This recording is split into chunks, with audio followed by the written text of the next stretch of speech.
Hi friend, नमस्कार। आज हम डिस्कस करेंगे class 10th chemistry chapter first chemical reactions and equations. Topic है प्रिवेंशन फ्रॉम कोरोजन, यानी मेटल को कोरोजन होने से बचाना है, प्रिवेंट करना है। जितने भी हाई रिएक्टिव मेटल्स हैं, है ना, वह ज़्यादा रिएक्टिव होते हैं इन्वायरमेंट में या नेचर में।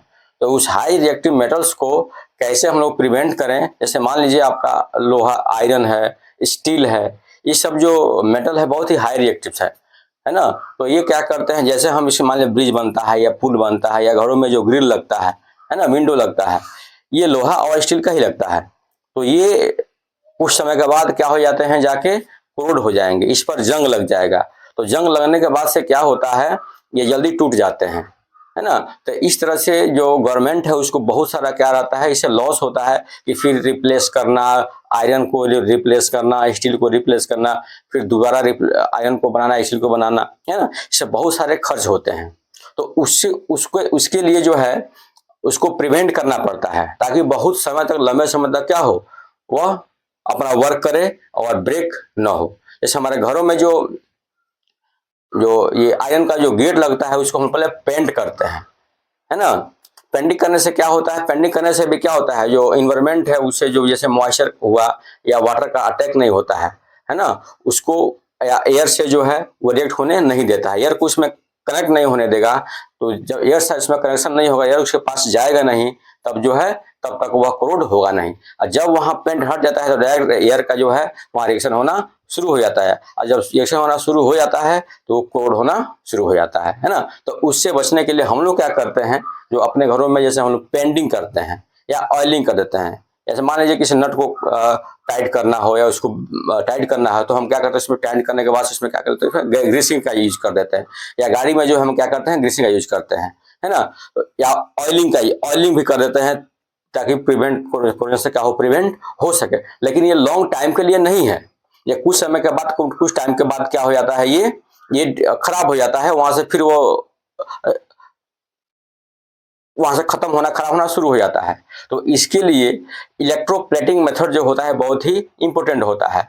उससे क्या होगा, यदि उससे हम क्या करें, less high high reactive metals को, यदि हम उससे लेस रिएक्टिव मेटल का जो कोटिंग करवा दें तो हमारा काम बन जाएगा। क्योंकि जो लेस रिएक्टिव मेटल्स होता है बहुत ही जल्द जो है रिएक्शन नहीं करता है, जबकि हाई रिएक्टिव मेटल्स क्या होता है, बहुत ही जल्दी रिएक्शन करता है। तो आज हम डिस्कस करेंगे प्रिवेंशन ऑफ कोरोजन। तो मेथड जो प्रिवेंशन ऑफ कोरोजन है, इसका जो methods of prevention of corrosion,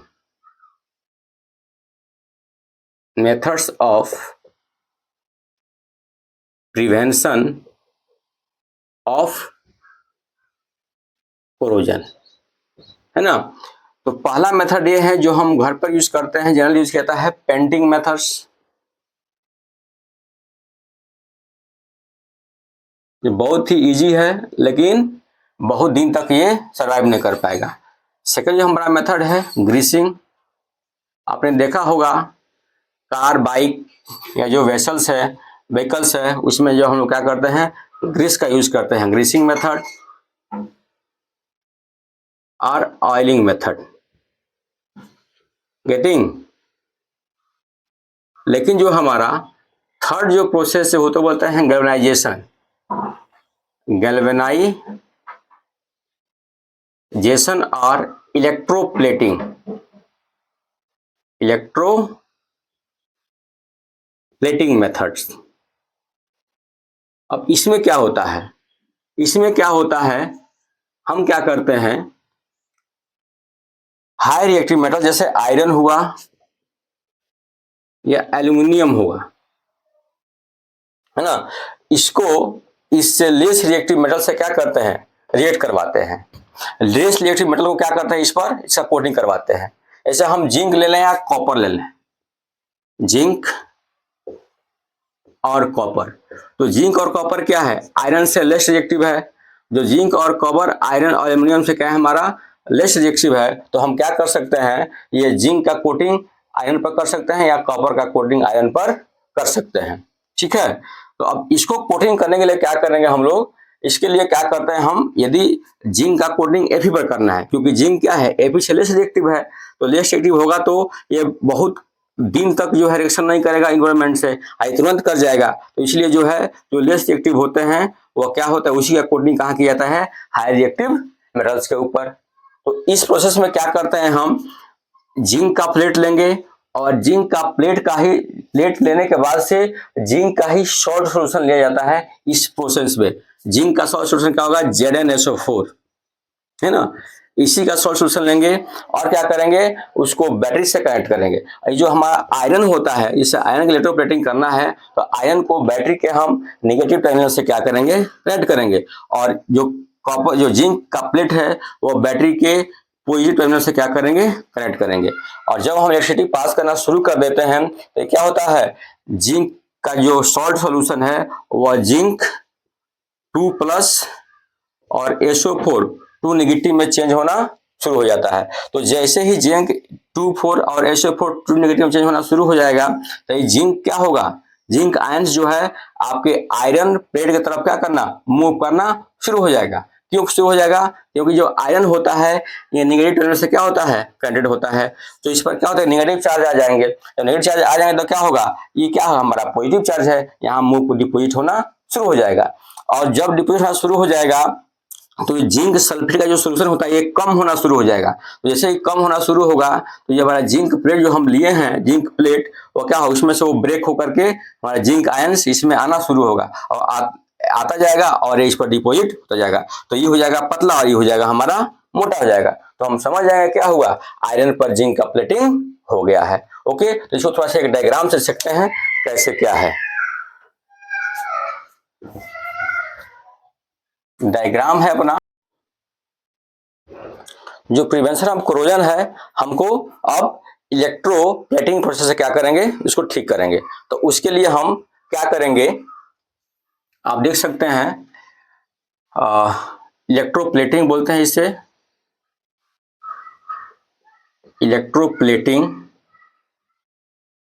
और गैल्वेनाइजेशन,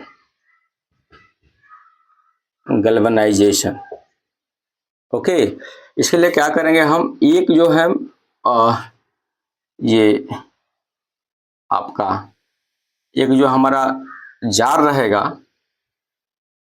ये हमारा इंसुलेटर रहेगा, यानी नॉन कंडक्टर ऑफ इलेक्ट्रिसिटी रहेगा। सपोज करते हैं हम एक आयरन का इलेक्ट्रोप्लेटिंग करवाते हैं जिंक मेटल के साथ। ये हमारा जिंक का प्लेट है, ये हमारा आयरन होगा, ये जिंक, आयरन और जिंक। तो जिंक का प्लेटिंग कहाँ होगा, आयरन पर। तो जिस मेटल का प्लेटिंग करते हैं आयरन पर, है ना, उसी का सॉल्ट सॉल्यूशन लिया जाता है, सॉल्ट सॉल्यूशन। और इस प्रोसेस में क्या होता है कि लेस रिएक्टिव मेटल का इलेक्ट्रोप्लेटिंग कहाँ होता है, हाई रिएक्टिव मेटल पर। तो जिंक हमारा क्या है, लेस रिएक्टिव है आयरन से इन रिएक्टिविटी सीरीज में। ये हमारा हो गया zinc sulphate solution, ZnSO4। Getting. अब इसको थोड़ा सा हम बैटरी से कनेक्ट करेंगे, बैटरी से। तो नेगेटिव टर्मिनल को हम जो रड है आयरन का उसको हम नेगेटिव से करेंगे और जो जिंक है उसको क्या करेंगे, पॉजिटिव टर्मिनल से। This is positive, this is negative. Getting. तो इसको बोलते हैं हम एनोड, ये क्या होगा अपना कैथोड। गेटिंग। अब देखिए, अब जैसे ही हम क्या करेंगे, इसमें इलेक्ट्रिसिटी पास होता है तो पास होने के बाद क्या होगा, क्योंकि ये निगेटिव टर्मिनल से क्या है, कनेक्टेड है, तो इस पर निगेटिव चार्ज आ जाएंगे और यहाँ क्या हो जाएगा, ये ब्रेक होना शुरू हो जाएगा। जैसे इलेक्ट्रिसिटी पास होगा तो क्या होगा, ये आयनिक बॉन्ड होता है ना, तो ये क्या होना, ब्रेक होना शुरू हो जाएगा। जब ब्रेक होगा तो क्या होगा, जिंक 2+ और SO4 2 नेगेटिव, में चेंज होना शुरू हो जाएगा। SO4 2 negative, SO4 2 negative. अब क्या करेगा, ये जो जिंक जो होता है, जिंक का जो पॉजिटिव आयंस है इस पर क्या होगा, इस नेगेटिव आयंस पर आके डिप्लीट होना शुरू हो जाएंगे। और जैसे जैसे अब चूंकि जब इसमें इलेक्ट्रिसिटी पास होगा तो ये क्या होगा, ये अपने अपने आयंस में Zn2 प्लस और SO4 2 नेगेटिव में क्या होंगे, चेंज होंगे। और चूंकि ये नेगेटिव टर्मिनल से क्या है, कनेक्टेड है, तो जिंक क्या हो जाएगा, इसके ऊपर आना शुरू हो जाएगा। तो जैसे ही जिंक का लेयर इस पर आना शुरू हो जाएगा तो आप देख सकते हैं ये जो हमारा जो सोल्यूशन है ये कम होना शुरू हो जाएगा, ये डिक्रीज होना शुरू होगा। तो जब डिक्रीज होना शुरू होगा तो बहुत ही कम हो जाएगा। तो इसके लिए क्या किया गया है, ये जो हमारा जिंक का जो कॉपर प्लेट, जिंक का जो प्लेट है ये क्या होगा, ये भी ब्रेक होना शुरू हो जाएगा। और यहाँ से जो जिंक का जो पॉजिटिव आयंस है इसमें मूव करना शुरू करेगा और ये कहाँ शुरू करेगा, इस पर डिपोजिट होना शुरू करेगा। तो यहाँ से फिर क्या होगा, जिंक 2 प्लस यहाँ आपका Zn2 प्लस यहाँ आना शुरू हो जाएगा इधर से, और इसमें मूव करना शुरू हो जाएगा, इसमें मिक्स होना शुरू होगा और ये कहाँ शुरू हो जाएगा, यहाँ डिपोजिट होना शुरू हो जाएगा। इसको क्या बोलते हैं, इलेक्ट्रोप्लेटिंग और गैल्वेनाइजेशन प्रोसेस बोलते हैं। इसको हम बहुत ही क्या बोलते हैं, डिटेल्स में नेक्स्ट चैप्टर में डिस्कस करेंगे। Sorry, metals and non metals में इसको हम क्या करेंगे, डिटेल्स में डिस्कस करेंगे। ओके, तो इस कंसेप्ट से यदि आयरन पर हमको कॉपर का भी जो है यदि कोटिंग करना हो तो हम यहाँ कॉपर का रड और कॉपर सल्फेट का सोल्यूशन ले लेंगे, है ना। तो ऐसे क्या होता है, इस पर का इलेक्ट्रोप्लेटिंग एंड गैल्वेनाइजेशन प्रोसेस होता है। बहुत दिन तक, लॉन्ग टाइम तक ये चलता है और बहुत अच्छी तरह से प्रिवेंट करता है। ओके, तो हम आज के इस सेशन में हम क्या डिस्कस किए, प्रिवेंशन ऑफ कोरोजन, है ना। इसमें आपका ग्रीसिंग, ऑयलिंग, पेंटिंग और लास्ट क्या था हमारा, गैल्वेनाइजेशन प्रोसेस। ओके, तो आज के लिए बस इतना ही। कल हम फिर मिलेंगे नेक्स्ट वीडियो में नेक्स्ट क्वेश्चन के साथ। धन्यवाद, जय हिंद।